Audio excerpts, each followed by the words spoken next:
Bismillahirrahmanirrahim. Allahümme salli ala Muhammed ve ali Muhammed. Allahümme əccil vəliyyəkəl fərəc. Məkasib kitabında qiyafə bəhsindən birinci dərsi oxuyuruq.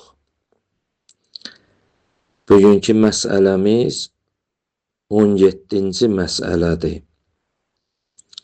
Mərhum Şeyx Murtəza Ənsari buyurur, 17-ci məsələmiz qiyafəşünaslıqdır.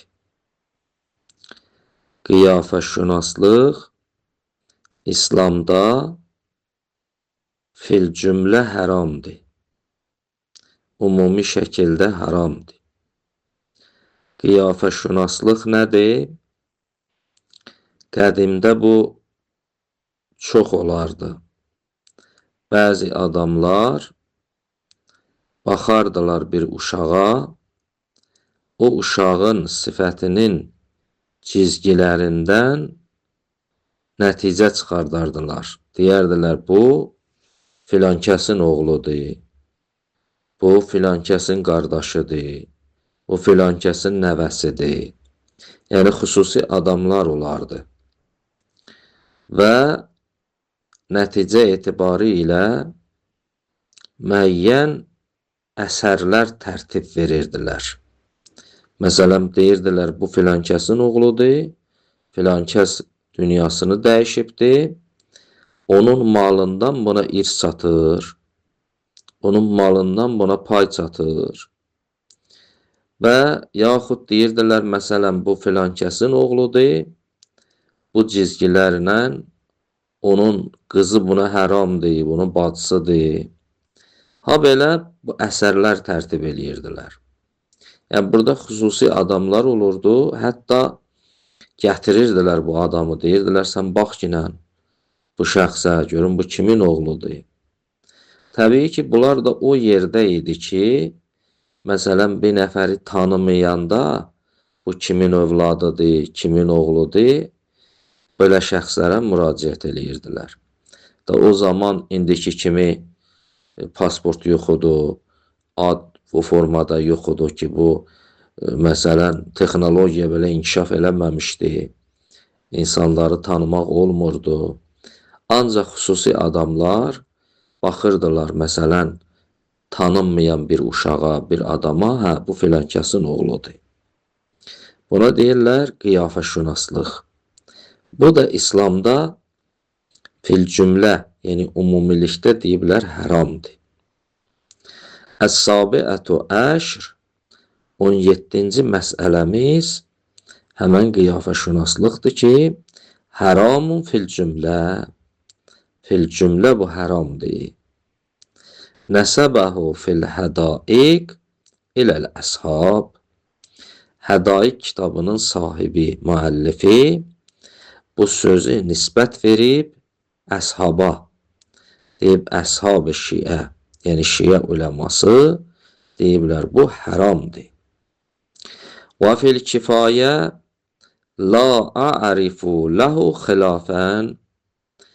Kifayənin sahibi isə müəllifi, o da kifayədə deyibdir ki, mən əslində bu məsələdə müxalif tanımıram. Yəni, onun nəzərində elə bil, bu məsələ icmaidir. Və ənil müntəha əl-icma. Müntəha kitabından nəql olunur, bu məsələ icmaidir. Yəni, tamam bizim alimlərimiz deyirlər ki, bu iş haramdır. Yəni, insanın sifət cizgiləri ilə insana baxıb, onun kimin oğlu, kimin qardaşı, kimin nəvəsi olduğunu demək olmaz. Çünki bəzən görərsən ki, bir uşaq heç nə atasına oxşuyur, nə anasına oxşuyur. Və oxşamayanda heç vaxt demək olmaz ki, bu övlad onun deyil.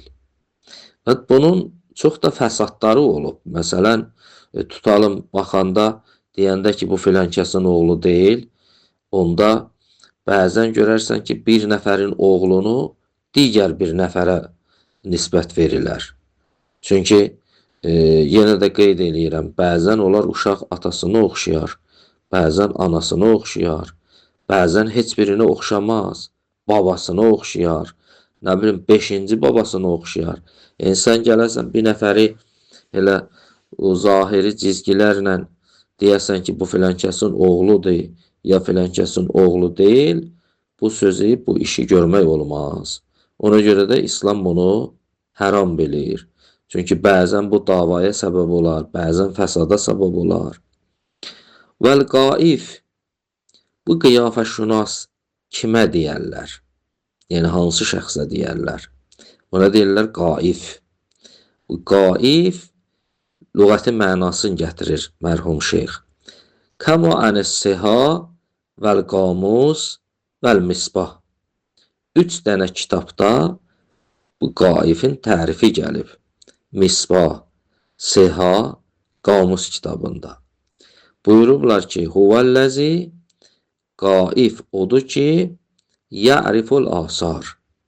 İnsanın o zahirdə olan o sifətinin cizgilərindən, əlamətlərindən tanıyır və bilir, deyir ki, bu filankəsin oğludur, bu filankəsin nəvəsidir, filankəsin qardaşıdır. Və ənin nəhayə və Məcmuul Bəhreyn və Nəhayə kitabında, Məcmuul Bəhreyn kitabında isə onlar da bu qaifə tərif yazıblar. Yəni qiyafəşünasa tərif veriblər. Onlar da deyiblər ki, elə qaif bu cürdür. Huvəl-ləzi ya'riful asar. Amma bir şey də əlavə eləyiblər. Yəni Sihah və Qamus və Misbah kitabında deyilən tərifdən bir şey də əlavə eləyiblər. Və ənin nəhayə və Məcmuul Bəhreyn ziyadətun. Bu iki kitabda da bir şey əlavə eləyiblər. O əlavə olan budur ki, ənəhu ya'rifu. O qaif odur ki, o tanıyır bir kişinin qardaşı və atasına oxşamaqlığına. Ya'rifu şəbəhər rəcul bi əxihi və əbihi. Deyiblər ki, bu məsələn qardaşına oxşuyur, bu atasına oxşuyur. Bu məsələn onda bunun qardaşının əsəri var, cizgiləri var. Məsələn bu filankəsin əsəri var. Yəni bunu da əlavə eləyiblər. Və fi cami'il məqasid vəl-məsalik və eyni zamanda mərhum şeyx buyurur, Muhaqqiq-i Kərəki Cami'ül Məqasiddə, Şəhid Məsalik kitabında, Kəma ən İza-in Nafi, necə ki İzahun Nafi kitabından, vəl-Meysiyyə və Risalə-i Meysiyyədə, ənnaha ilhaqun nas bəzuhum bi bəzin.